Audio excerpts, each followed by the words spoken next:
Lockdown लगा तो oxygen का प्रॉब्लम।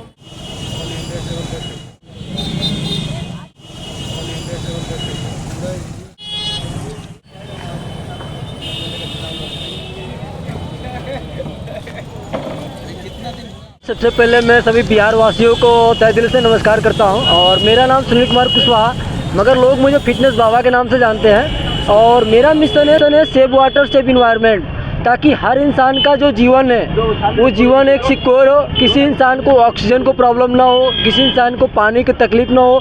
इस मिशन को लेकर मैं पूरे भारत भ्रमण करके मैं 23 राज्य कंप्लीट करके अभी मैं बिहार में इस छपरा में मैं स्थित हूँ और यहाँ से मैं गोपालगंज निकलूँगा। तो सबसे पहले मैं अपने कुशीनगर से पावन धरती यात्रा से मैं यात्रा शुरू किया। तो कुशीनगर से चल के मैं गोरखपुर गया, गोरखपुर से लखनऊ, लखनऊ से दिल्ली, उत्तराखंड, हिमाचल, जम्मू, पंजाब, हरियाणा, राजस्थान, गुजरात, एमपी, महाराष्ट्र, महाराष्ट्र गोवा, गोवा से हम आ गए कर्नाटक, कर्नाटक से केरला, केरला से हम निकले कन्याकुमारी, तमिलनाडु, तमिलनाडु में फिर हम रामेश्वरम गए, रामेश्वर से फिर हम आ गए आंध्रा, आंध्रा से तेलंगाना, तेलंगाना से हैदराबाद और हैदराबाद से सीधे होते हुए हम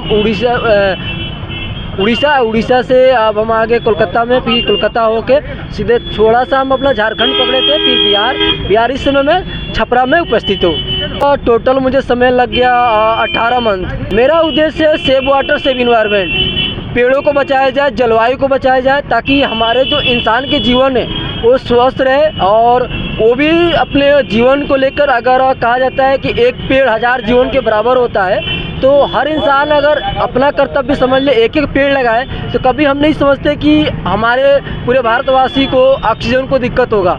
अगर हम अपने जल को गंदा ना करें तो कभी किसी इंसान को पानी पीने के लिए तकलीफ़ नहीं होगा। तो इस चीज़ को हमको खुद समझना पड़ेगा और दूसरों को भी समझना पड़ेगा। इसी मिशन को मैं सारे भारत में फैलाने का प्रयास कर रहा हूँ। और साथ साथ जो पेड़ कटाई हो रही है उस पर हम सबको मिलकर उसे रोकना होगा, क्योंकि अगर ट्री कटेगी तो फिर बारिश नहीं होगी, बारिश नहीं होगी तो मेरा फसल नहीं होगा। तो इस पर हम लोग सारे लोगों को मिलकर काम करना पड़ेगा। साइकिल से चल रहे हैं तो साइकिल कहीं ना कहीं कुछ चुनौतियाँ आई होंगी कि रास्ते में कई प्रदेशों में आप गए हैं, भाषा की भी समस्या होती है। हाँ। किस तरह से निपटते हैं इन सब चीज़ों? तो तमिलनाडु में, कर्नाटका में, केरला में दिक्कत तो बहुत आई थी, लेकिन थोड़ी बहुत टूटी फूटी इंग्लिश से काम चलाना पड़ा, क्योंकि तमिल तो आता नहीं है ना केरला आता है, तो टूटी फूटी इंग्लिश से काम चलाना पड़ता है। और साइकिलिंग में तो कई बार दिक्कत आई, कई बार तो पहाड़ों में पंचर हो गया। अपने पास अगर किट नहीं था तो बिल्कुल वैसे ही डगरा के लेकर जाइए। कई बार खड़ी पहाड़ पे 100 किलोमीटर पैदल ही चलना पड़ता था। कभी कभी ऐसा भी आया कि भूखा भी रहना पड़ा, जेब में जब मनी नहीं रहता था। तो स्थिति तो बहुत कुछ देखने को पड़ा, लेकिन समाज से और नेचर से बहुत कुछ सीखने को मिला, जो मुझे कॉलेज से नहीं सीख पाए थे। वो समाज और नेचर ने मुझे सिखा दिया कि असल में ज़िंदगी किस तरह के जिया जाए, लोगों के साथ कैसे व्यवहार किया जाए, लोगों के साथ कैसे रहा जाए, लोगों को कैसे लोगों के बीच रहा जाए।